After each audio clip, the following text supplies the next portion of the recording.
Now, Hogan versus Yokozuna at WrestleMania 9 isn't really much remembered because the match was so incredibly short. Thank God that match would have been a stinker.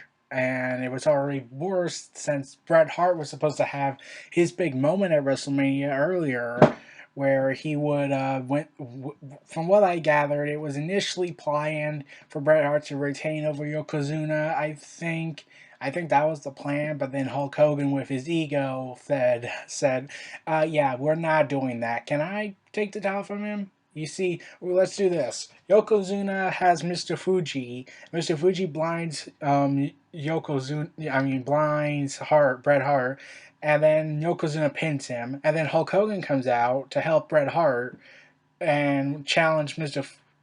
Fuji and Yokozuna for the WWE title at that time.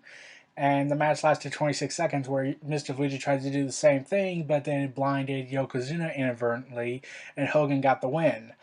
And at the time, everyone was like I think even now people were like, what was going on that day? Like Bret Hart to this day, I think, has publicly said in numerous interviews saying he doesn't like Hulk Hogan because Hulk Hogan didn't respect him.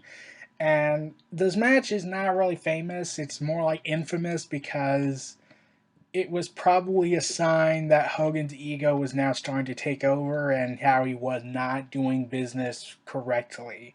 How he was just doing it for himself to eat up the fame and bury everybody to make certain that he was the top draw in WWE at that time. And WWE wanted to, after the whole fiasco happened at WrestleMania 9, WWE was thinking, okay, Hulk Hogan has the belt, so what do we do? Okay, maybe we can do this. Let's have Hulk Hogan versus Bret Hart at SummerSlam, and Bret Hart in a generation versus generation match, where they would fight for their respective generation, and it would be a passing of the torch. Hulk Hogan would lose to Bret Hart, most likely by the sharpshooter, and would hand the belt to Bret Hart as a way to say, you're my successor now. Except Hogan, being Mr. Ego Handjob here, said, yeah, we're not doing that. And WWE, much to, I'm pretty certain Hulk Hogan was pissed off by this, since he usually got his way. But now this is the time he doesn't get his way, where WWE says, yeah, you're dropping the belt. It's our company. We run the show. We make the investment. That's our title, pretty much. You're dropping the belt. And Hogan's like, but I don't want to drop the belt. At least not to him. Well, you're going to. And then Hulk Hogan and WWE came to this compromise, from what I've gathered, where he would drop the belt to Yokozuna at King of the Ring 1993.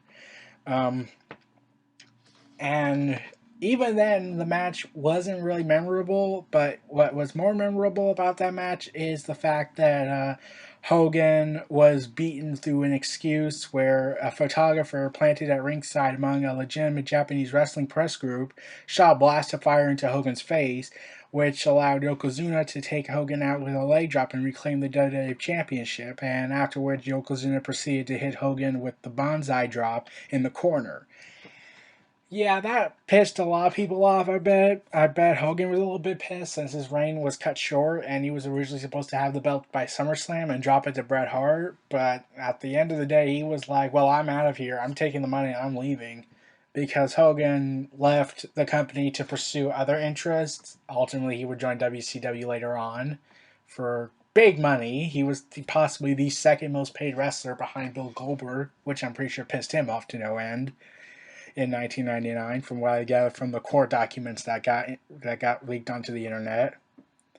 So yeah, so Yokozuna versus Hogan at WrestleMania 9, it set off a series of events. Especially to me, in my personal opinion, I believe that would be the decline of Hulkamania and the ultimate death in 2000 with Jeff Jarrett, which I'll cover in another video, where Hulk Hogan became not really a timeless character, but more of a egomaniac nostalgia act, where the nostalgia pretty much carried him, and then afterwards, when the nostalgia died off, then people would be like, okay, it's Hogan, whatever.